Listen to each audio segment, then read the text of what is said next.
Welcome everybody to the fourth episode of the First Strike Podcast. I'm your host and I go by Marathon Don. Wow, what a spectacular weekend. I still have goosebumps. Israel Adesanya getting knocked out in the second round. Oh my God, I can't believe it. This past Saturday, I felt like it was my birthday. We were treated to not one, not two, but three major events across different combat sports. And today, we're going to take a deep dive into all these events, and I'm going to give you my analysis of the notable moments of this past weekend. So let's get right into it, starting with the event, the biggest news of the weekend. Israel Adesanya getting knocked out in the second round. I can't believe it. It really hurt me. It hurt my heart. I was in so much pain seeing the former dominant champion getting knocked out and finished that way. Has Father Time caught up to Israel Adesanya?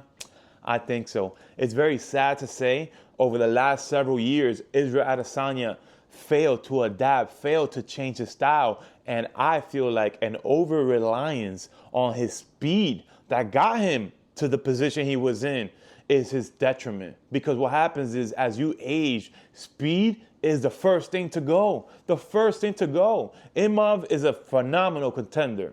So let's recap. The main event of UFC Saudi Arabia, Israel Adesanya versus Imov.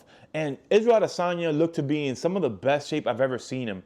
He was super fast. He was toned, defined, muscular. That first round, he was working the kicks. He even stuffed 2 takedowns and got a throw of his own. To me, it looked like he got a takedown. It seemed like he got his own takedown, but he really worked his grappling defense, and it showed. And he looked so poised. He looked very powerful as well. Those leg kicks were sharp. They were loud. He was working the jab. He was just sticking and moving, and his speed, it looked really, really good. But one thing that I noticed in the past and also in this fight, every time Imov would throw, instead of Adesanya putting his hands up and blocking the punches, he looked to dodge the punches.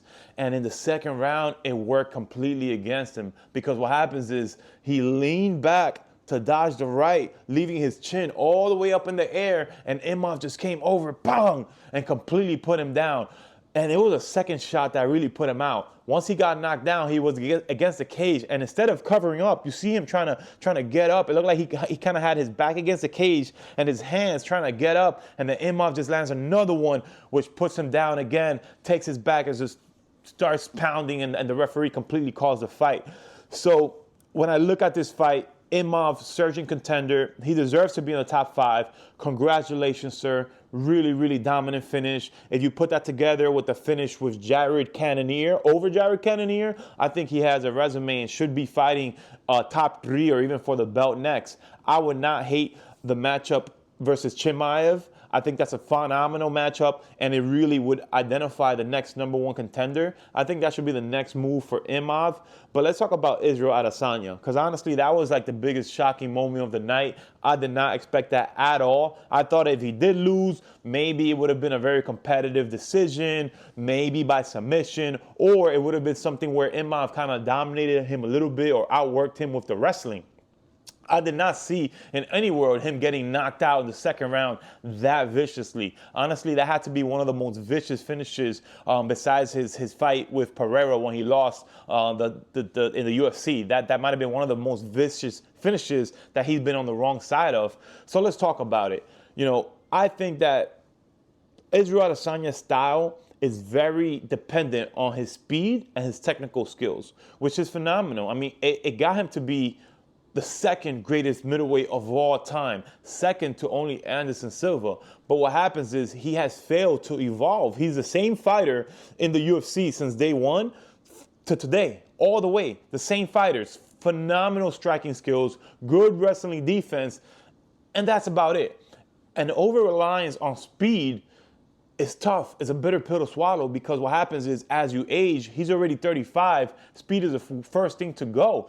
And despite him having all these amazing technical skills, one of the fundamental attributes or fundamental flaws that Israel Adesanya has is he does not block punches. He tends to dodge the punches. And as he dodges, he leaves his chin in the air. So instead of just really working a nice cookie cutter boxing defense and blocking the punches, putting his hands up, he kind of tries to get out the way.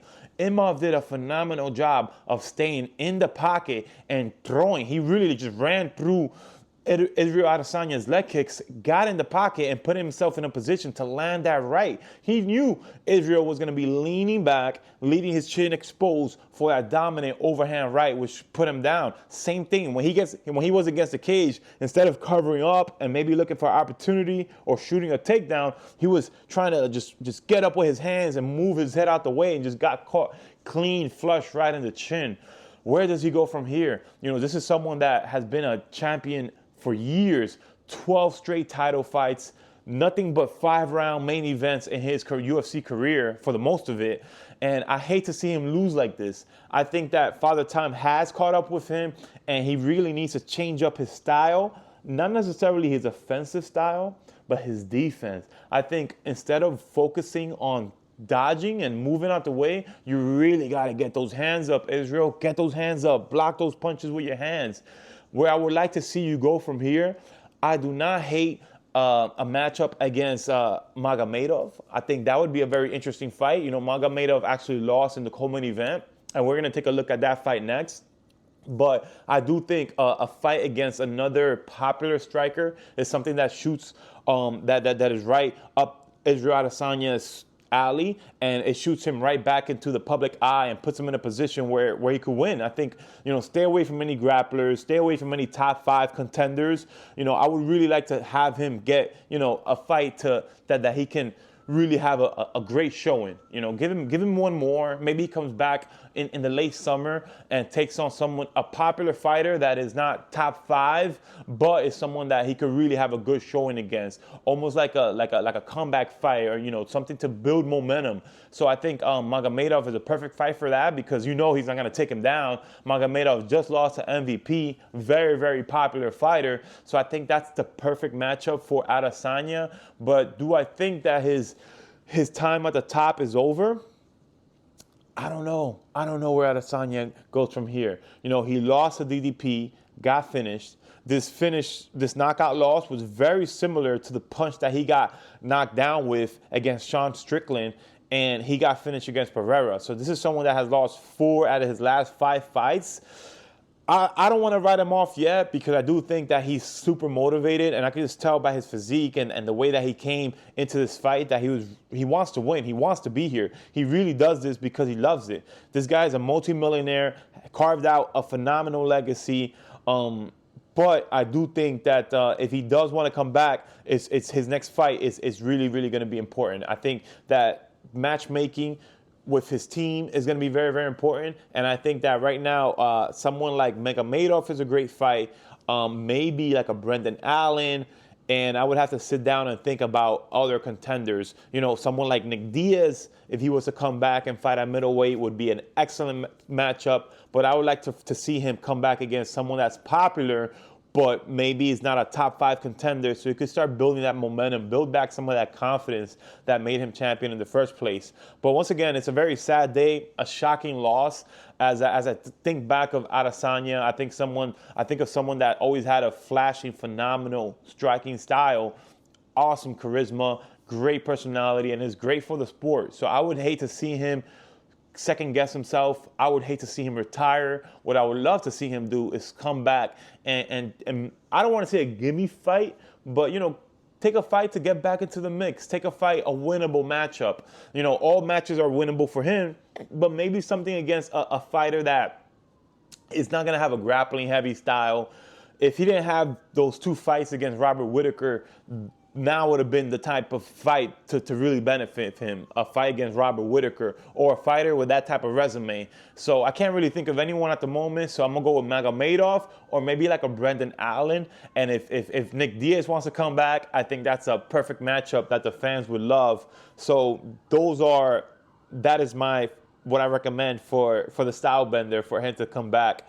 And that is my analysis. I really think that it was an over-reliance on his speed, and that speed is no longer there, that allowed him to get knocked out by Imov. I think that his path to victory would have been to stand on the outside, and if Imov is in the pocket, you have to block those punches, champ.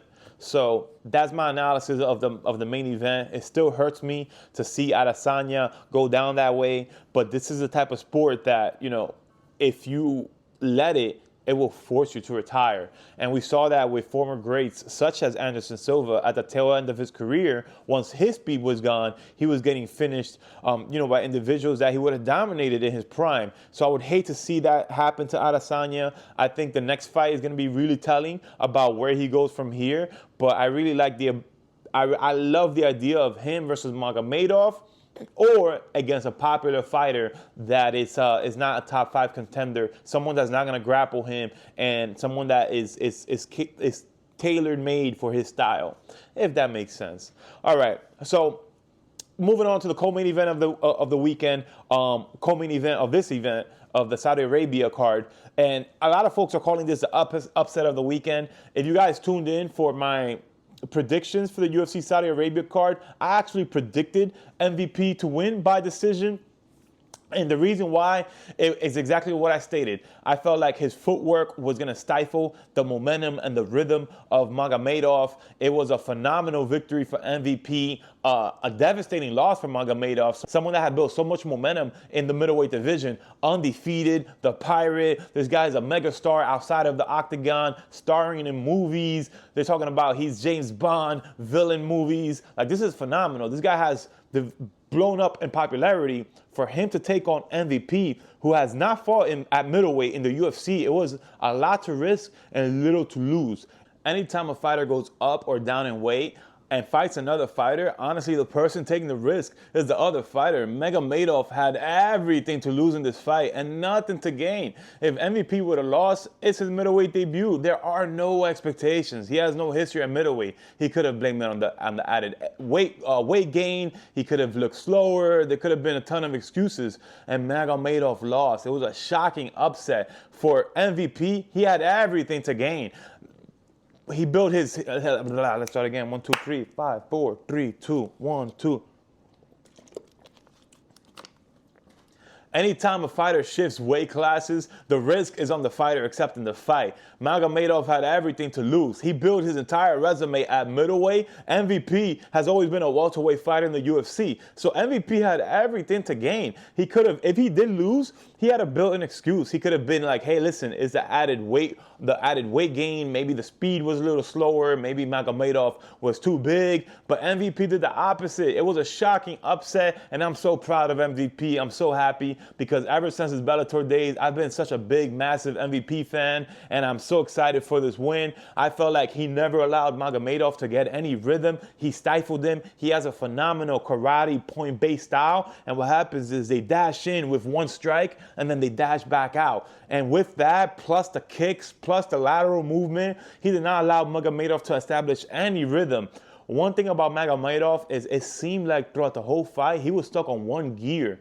By the third round, I would have loved to see a little bit more emotion, a little bit more aggression, but I understand. Like, he didn't want to get countered by MVP. MVP packs a lot of power as well. You could see by his lanky frame, the way he throws kicks, he's able to generate a lot of power off these strikes. So I do understand Magomedov's hesitancy to not take damage, but I think that, at some point, your name is the bullet. You got to go out there and just fire off these bullets and offload some clips. So I do feel like Magomedov should have taken a little bit more chances, but I do understand that it was MVP's cadence, his rhythm, his movement that allowed him to be off rhythm. Where do they go from here? Someone like MVP, I love it. I'm so happy for him.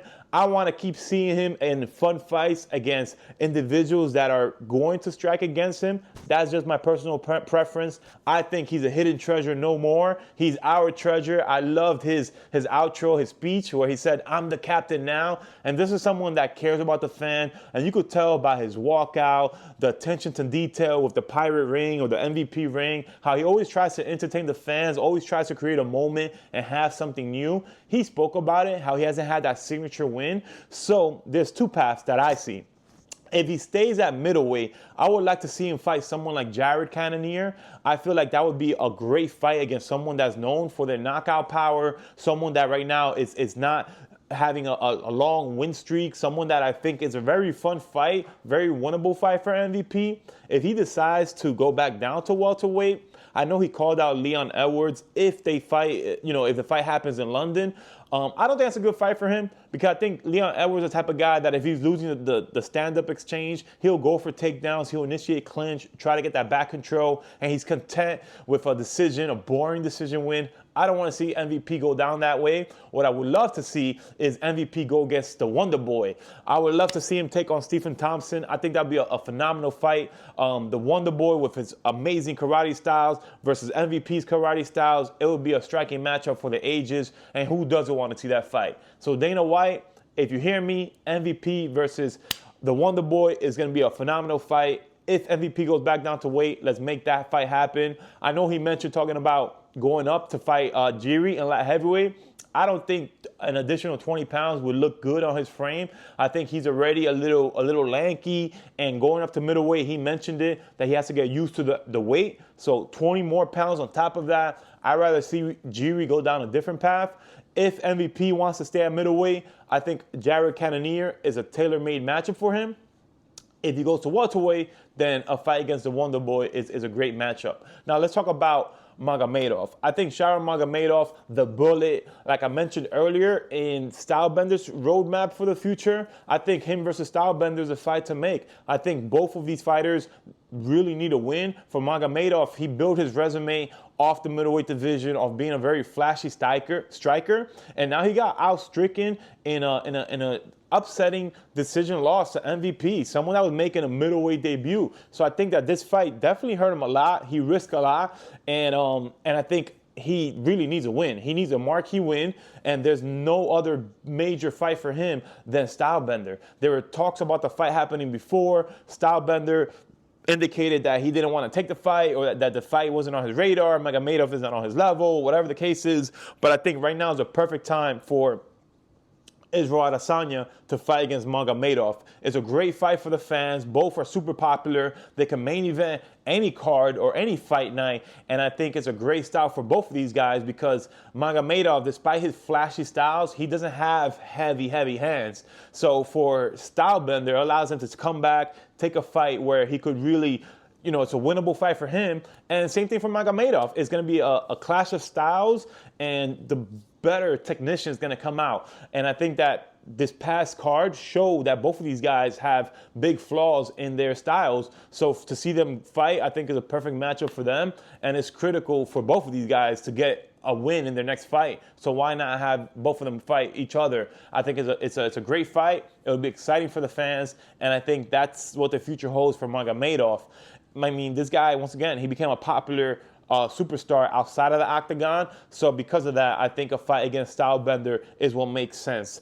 And moving on to the only heavyweight fight on the card, it was Pavlovich versus Rosenstrike. And honestly, that had to be the worst fight of the evening. Probably one of the worst fights I've seen. Rosenstrike, I don't know what you were doing there. To me, it was just shocking how hesitant he was. He barely let his hand go.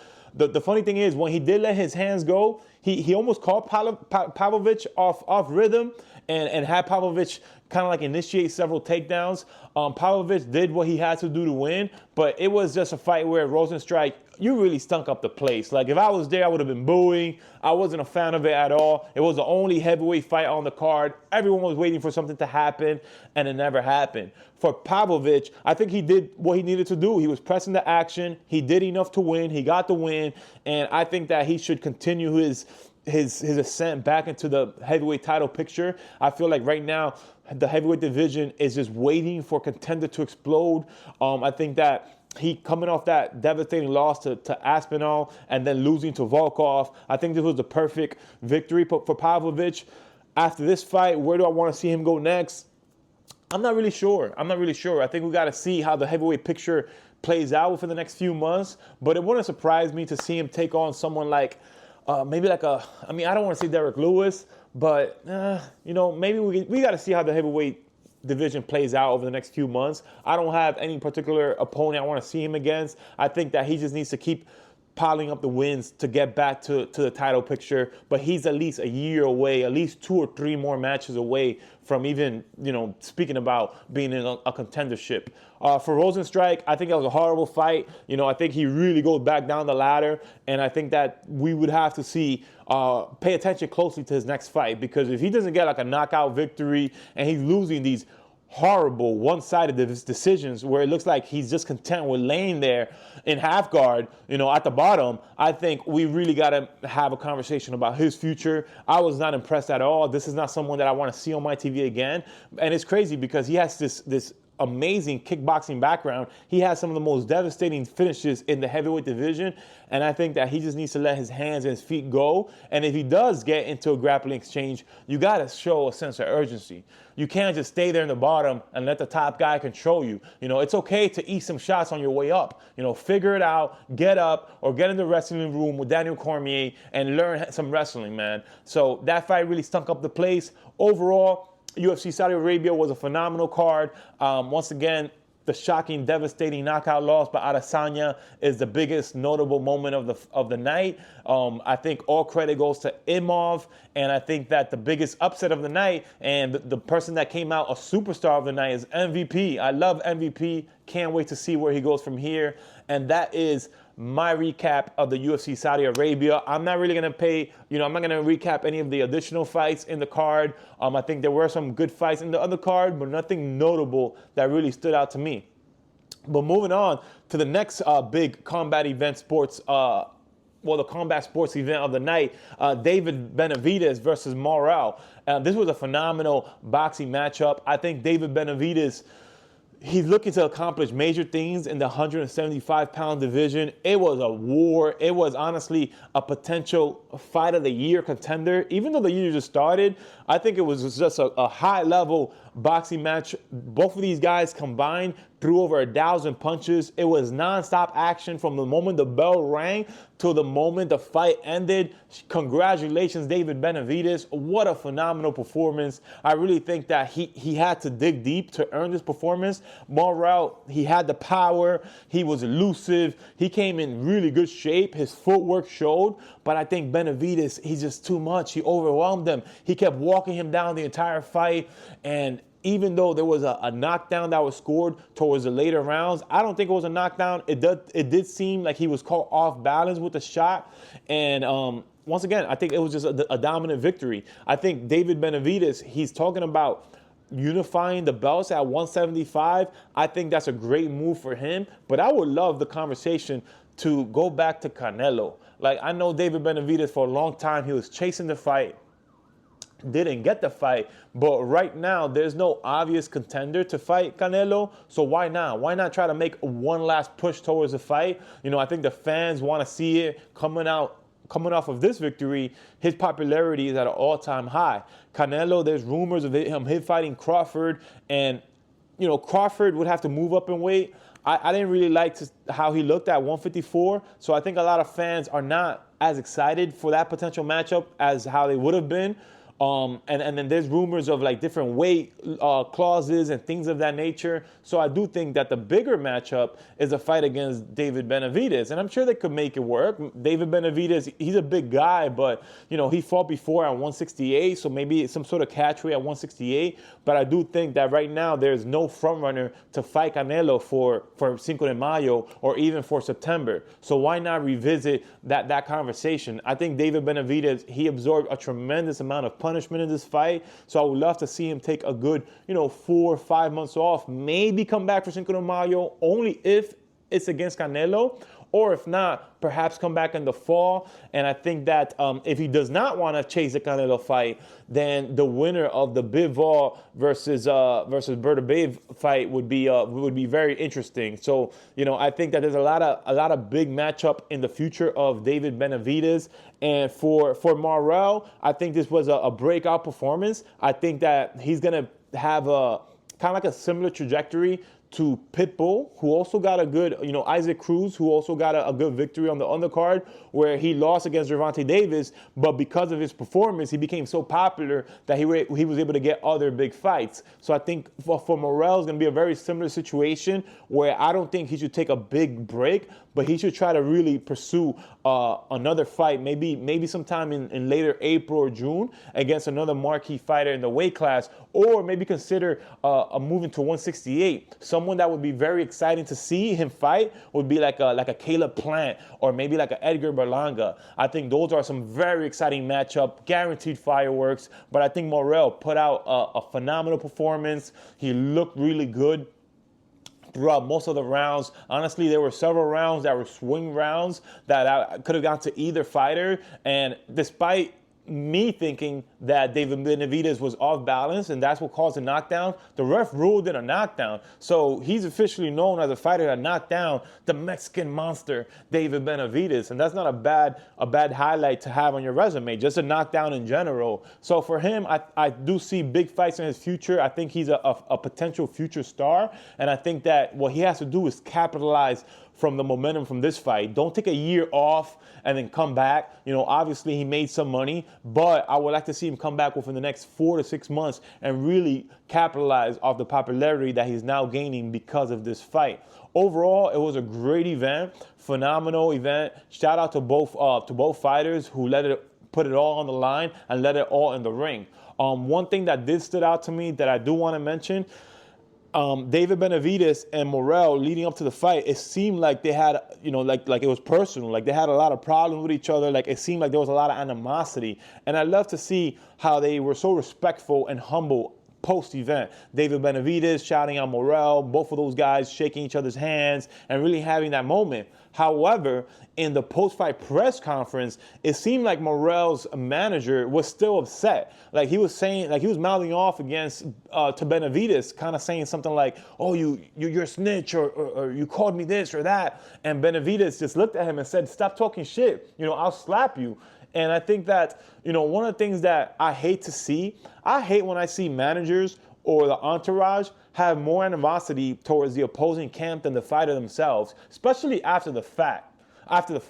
Like, that is very classless. Like, come on, get it together, my friends. For every manager and every entourage or trainer that has a fighter, if you're going to go against another camp, like, it's okay leading up to the fight. If there's animosity and it's mutual between the camps, that's fine. But don't be more aggressive towards the opposing camp than the fighter. It's just a bad look. It shows a lack of class. And to see how humble and respectful David Benavidez was after the fight, to see that disrespect at the post-press conference where he's still upset, still mouthing off about things that were said before the fight, especially after Morrell just put on the performance of his life, I feel like it took away from Morrell's performance, and it actually shows a little bit of the character that he is. I don't even know his name. I don't want to know his name. All I know is that you have a lack of class, and in future press conferences, or just in general, like if you're part of a fight camp or if you manage fighters, don't be more aggressive towards the opposition than your fighter. Like if your fighter is humble and they're respectful, why are you starting problems? Like these guys already fought. They left it all in the ring. Your fighter put on an amazing performance. No one got extremely hurt. Everyone's going home to their family. So why are you still stuck on something that is not really relevant to the future? So I just think that was like a sour moment that took away from Morrell's aura post-fight. Especially at the post-fight press conference, and I hate to see it. It happens a lot more in boxing than MMA, and it's something that I think that we got to pay close attention to and make sure that if any of these guys are acting unprofessional or classless outside of their fighter, like if you're going with the momentum of your fighter and it's us against the world, I get it. But if your fighter is being respectful and not really not feeding into any animosity, why are you starting problems? Play your position, stick to the program, and I think that'll bring you much more success. So that wasn't the only big boxing event over the weekend. We do got to give a big shout out to Clarissa Shields, who had a great victory last night and made history by becoming the only 3-division undisputed world women's champion in boxing by becoming the undisputed champion in the boxing heavyweight division, women's boxing heavyweight division. So shout out to Clarissa Shields. I do think that I would love to see her have a similar roadmap to Holly Holmes, where I want to see her fully transition to MMA. I think she has potential to be a breakout star and be a bigger star in the world of MMA. So I can't wait to see her come back to, right now, I believe she signed with PFL. So I can't wait to see her come back to the world of MMA. But shout out to her on a big victory and making history once again. So now it's time for one of my favorite segments. It's time for the turnbuckle. Woo! Let's talk about WWE, because WWE hosted hosted a massive event, one of their biggest events, one of their biggest Royal Rumbles ever. One of the biggest events of the nights was the WWE Royal Rumble. Let's talk about it. Completely sold out crowd in Indianapolis, and I love to see it. I love to see the momentum that WWE is building. So many big moments in the Royal Rumble. Two things that I want to talk about. First of all, shout out to Charlotte Flair making her return and winning the Women's Royal Rumble. I love to see what WWE has done with women's pro wrestling, and to see a legend like Charlotte Flair come back and win the Royal Rumble. It puts her in a prime position to pick her shot for WrestleMania. I would love to see her fight Rhea Ripley for the Women's World Heavyweight title. That's my particular preference. But the Women's Royal Rumble was just fire all throughout. I was thoroughly entertained. I think it had a great mix from old superstars, legends, to present, past, future, everything in between. It had very key moments. I love seeing Trish Stratus come back and be a surprise and get back in the ring as Nikki Bella. And I think that the Women's Royal Rumble really had it going on. It had a lot of big moments. Nia Jax, that was just so funny, her involvement and her throwing out so many people. And to have Charlotte Flair win, I think that it just makes it, I can't wait for the future of the division. I can't wait to see what happens next. I think it was a marquee moment, marquee victory for her, and it was just a really, really fun Women's Royal Rumble. Now, moving on to the Men's Royal Rumble, I don't think that it was as exciting as the women's. One thing about the Men's Royal Rumble, I do think that they had a lot of big returns, but I would have loved to see them incorporate a few more legends. I didn't see any legends return, like outside of someone like John Cena, which he already mentioned prior that he was going to be in it, and it was like his comeback tour. There wasn't really any like surprise pop-ups from the past, which is good because I get it if you want to focus more on this generation of superstars. But I still would have loved to see, someone like maybe like a JBL or just someone from the past have like a surprise presence in the Royal Rumble. It was a really cool Rumble overall. There were a lot of big highlights. Roman Reigns stands out as one. I Show Speed getting in the Rumble. That was so funny how his involvement was there. Logan Paul coming out as number 30. I wasn't a really big fan of that, but I think he had the really cool spot where he was thrown over the turnbuckle, thrown over the ropes, and landed on the announcement table and had to work his way back in the ring. And the Royal Rumble winner, Jey Uso, wow. I did not see that coming at all. I think the story was right there for the taking with John Cena. John Cena had a phenomenal performance. So did CM Punk. So did Roman Reigns. That moment with Seth Rollins and Roman Reigns and all these mega stars in the ring was just history making. But I really wanted to see John Cena get the win. If you did see my prediction of the week, I predicted John Cena was going to win. So I was definitely disappointed. I want to see John Cena become the 17th time world champion. Jey Uso, for the last year, has put the company on his back. He is a workhorse. He deserved the victory. It was so cool to see him have that moment. I think he's well-deserved. And it's funny to see because he is and will always be a tag team wrestler. Like, he comes from a tag team, and that's how he built his name, which was the Uso brothers. But to see him be the breakout star and to see him have this much success to a point that he wins the Royal Rumble, I think it was a really cool moment. I still am a little disappointed. Like, I wanted to see John Cena have that story and have that moment, but I get it. We got to build new stars, and we got to ride the wave. We got to listen to the fans. So congratulations, Jey Uso. I'm so proud of you. I hope that he goes against Cody Rhodes. It's going to be a very, very interesting dynamic. I don't like how he recently lost to the World Heavyweight Champion, Gunter. So to see him lose that title fight, that title match and then go on to WrestleMania is like kind of like I wish he had a little bit more momentum. Yeah, he won the Royal Rumble, but I hope that from here to WrestleMania he gets some dominant victories to really build some momentum towards his championship title shot. It's going to be very interesting to see who he chooses and why. And also very interesting to see where John Cena goes from here. I really wanted John Cena to win because I think him versus Cody Rhodes is a matchup that we haven't seen. And having that main event at WrestleMania would almost be like a dream match. And you're going to have history either way. You could have a passing of the torch moment where this is John Cena's last WrestleMania and he's passing the torch to Cody Rhodes. Or you could have John Cena beat Cody Rhodes and break the record for the most championship title wins, the most world championships wins, which is Ric Flair at 16. He's tied with John Cena, so John Cena would have broken the record and become the 17th-time world champion and be the only one to do so. So having the record-breaking win or having a passing the torch moment, I feel like that was the route to go for WrestleMania. But as WWE has been recently very unpredictable, they had that swerve. I did not see Jey Uso winning. I thought it was going to be either John Cena or Roman Reigns or maybe a surprise entrant, someone like The Rock coming in.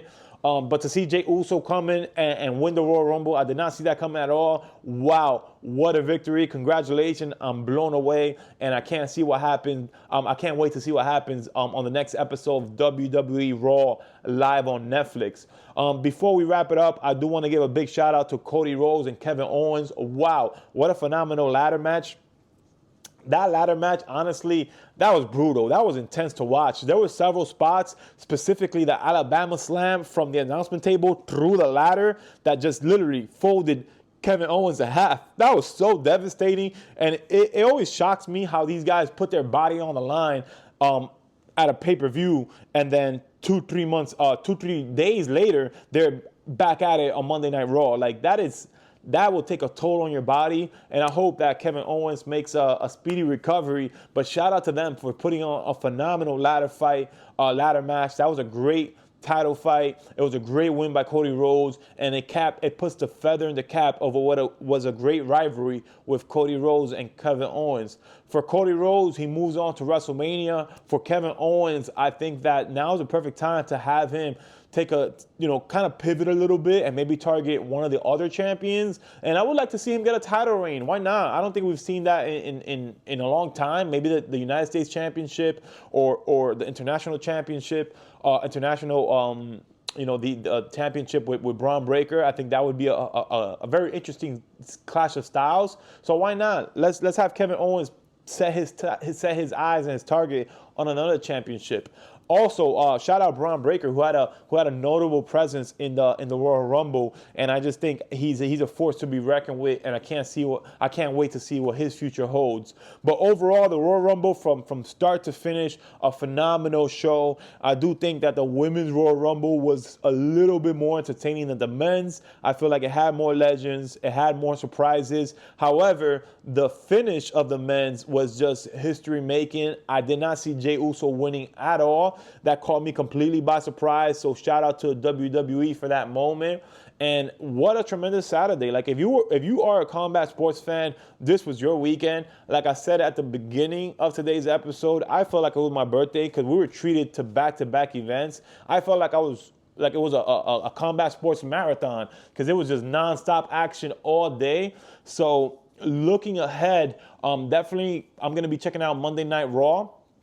And next week, we have Dres Duplessis defending his middleweight championship against Sean Strickland at the next big UFC event. So look out for my predictions coming up. So those are going to be the next few events that I'm going to be tuning in. Definitely going to be looking into WWE Raw. Definitely very interesting to see DDP versus Sean Strickland. And look out for my predictions of the week for the UFC. I'll be predicting the main event and the co-main event. Overall, I don't think the card is as strong as I would have wanted to be, but I'm interested to see what happens with Sean Strickland versus DDP. I do think that DDP has a very, very difficult style, And but stay tuned for my official prediction coming up this week. And thank you so much for tuning in, guys. I think that besides the upcoming fight news and the upcoming events, I do want to say a big thank you to everybody that supports this channel. We recently reached 300 subscribers, and honestly, I'm so overwhelmed with the love. Like, we just launched this channel a few weeks ago at the beginning of 2025. So for me to start from scratch, start from zero, and reach 300 subscribers so fast is amazing. So thank you so much to the world of combat sports for embracing me, embracing the Marathon Don. My commitment to you is to bring you nonstop action. Every day we're getting MMA content. Every week, the First Strike podcast is live with brand new episodes. You get to hear my analysis. You get to hear a deep dive, my perspective on everything